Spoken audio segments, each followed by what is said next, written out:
नमस्कार मेरे प्रिय आत्मानुभवी श्रोताओं। जब हम रात्रि की सबसे गहरी नींद में होते हैं और अचानक बिना किसी कारण के आंख खुल जाती है तो अक्सर हम इसे सामान्य मानकर अनदेखा कर देते हैं।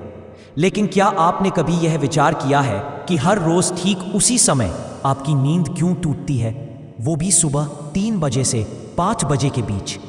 क्या यह केवल शरीर की ज़रूरत होती है या कुछ और? क्या यह बार बार वॉशरूम जाने की आदत एक संयोग है या कोई रहस्य जो आपके जीवन में दस्तक दे रहा है?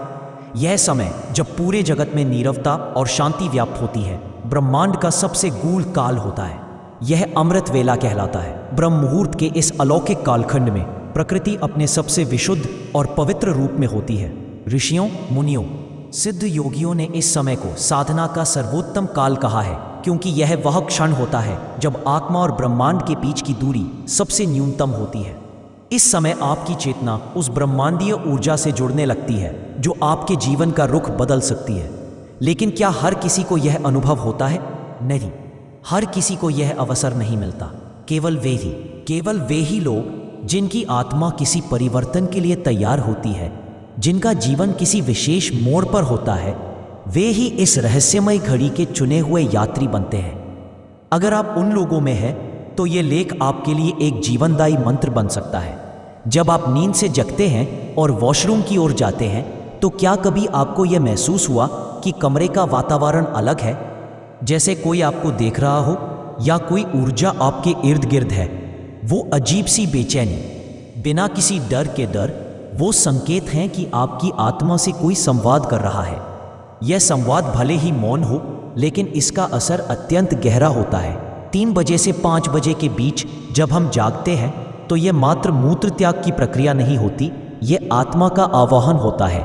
यह वह समय है जब परमात्मा, आपके पितर, आपके कुल देवता या कोई सूक्ष्म चेतना आपसे कुछ कहने की कोशिश कर रही होती है।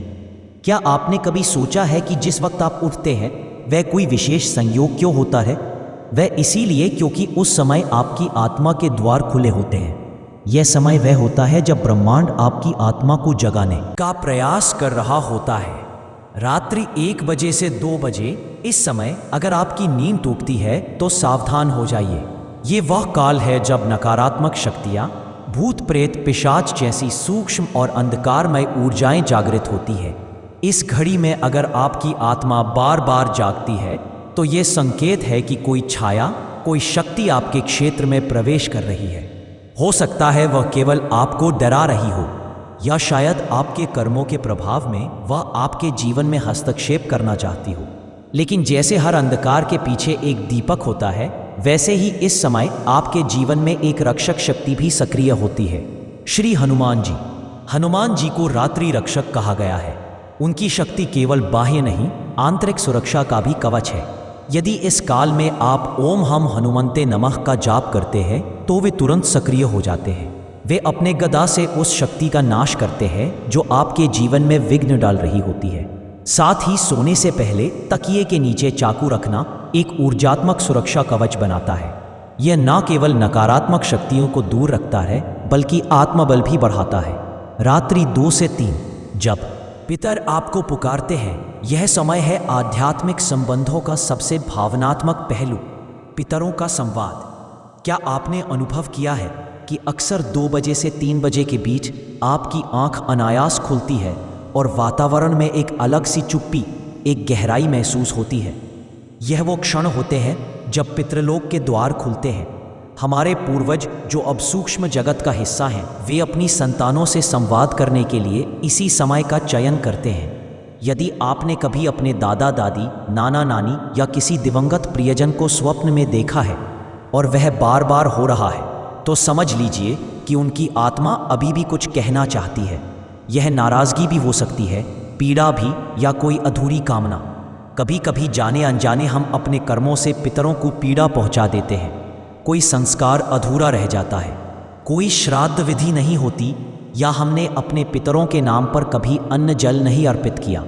ऐसे में आत्माएं बेचैन हो जाती हैं और हमारे जीवन में रुकावटें, तनाव, बीमारियां और धन की हानि के रूप में उनके संदेश प्रकट होते हैं। लेकिन डरिए नहीं, यह चेतावनी नहीं, एक अवसर है अपने पूर्वजों को शांति देने का। क्या करें? हर अमावस्या या गुरुवार को पितरों के नाम पर दान करें। जल में आटे की गोलियां डालना मछलियों के लिए, यह आपके दोषों का प्रायश्चित है। काले कुत्ते को रोटी देना, यह पितरों को भोजन कराने के समान माना जाता है। और सबसे महत्वपूर्ण उपाय, गाय माता को चारा खिलाइए। गाय की सेवा से आत्मा को दिव्य गति मिलती है। पितर प्रसन्न होंगे तो आपके जीवन की नदियां फिर से प्रवाहित होंगी, शांति, समृद्धि और संतुलन के साथ। 3 से 4 कुलदेवों की चेतावनी और कृपा। अब हम पहुंचते हैं उस समय पर जो सबसे अधिक चेतावनी देने वाला और रहस्यपूर्ण होता है। रात्रि 3 से 4 यह समय है आपके कुलदेवी या कुलदेवता के जागरण का। हर परिवार की अपनी एक मूल शक्ति होती है, वह शक्ति जो पूरे वंश की रक्षा करती है। वही कुलदेवता जब असंतुष्ट हो जाते हैं तो जीवन की नींव हिलने लगती है। यदि आपकी नींद इसी समय के बीच अक्सर टूटती है तो समझिए कि कोई गंभीर संदेश आपके कुल से आ रहा है। यह वह समय है जब चेतावनी मौन रूप में दी जाती है। एक अजीब बेचैनी, एक बार बार एक ही समय पर आंख खुलना, घर में बिना कारण के झगड़। क्यों रूठते हैं कुलदेव? जब हम उन्हें भुला देते हैं, उनकी पूजा नहीं करते, घर में उनका कोई स्मरण नहीं होता, तब वे संकेत देने लगते हैं। यह ऊर्जा किसी एक व्यक्ति पर नहीं, पूरे परिवार पर असर डालती है। प्रत्येक पूर्णिमा पर घर में धूप, दीप और पुष्प अर्पित करें। यदि कुलदेव का नाम या स्थान ज्ञात नहीं है तो अपने बुजुर्गों से पूछें। अगर सर्प देवता कुलदेव हो तो नाग पंचमी पर दूध चढ़ाकर क्षमा याचना करें। अपने कुल के मंदिर में जाकर सेवा करें, दीप जलाएं, प्रणाम करें। याद रखिए, जब कुलदेव प्रसन्न होते हैं तो सिर्फ एक व्यक्ति नहीं, पूरी पीढ़ी तरक्की करती है। 4 से 5 ब्रह्म मुहूर्त और ईश्वर की सीधी पुकार। अब आता है वह समय जो ब्रह्मांड का सबसे पवित्र समय है, ब्रह्म मुहूर्त। सुबह 4 से 5 के बीच का यह क्षण केवल एक अलार्म नहीं है, यह आपके भीतर के ब्रह्म का जागरण है। यह समय है जब देवता, ऋषि, साधक और सिद्ध आत्माएं अपने उच्चतम साधना में होती हैं। और अगर आपकी आंख अपने आप खुल रही है तो कोई संयोग नहीं है, यह ईश्वर की एक व्यक्तिगत पुकार है। इस समय का महत्व वे जानते हैं जिन्होंने कभी ध्यान किया है, मंत्र जपा है, आत्मा को भीतर से सुना है। यह वह क्षण होता है जब हवा में दिव्यता घुली होती है, और अगर आप उस दिव्यता से जुड़ जाते हैं तो कोई भी शक्ति आपको रोक नहीं सकती। क्या करें?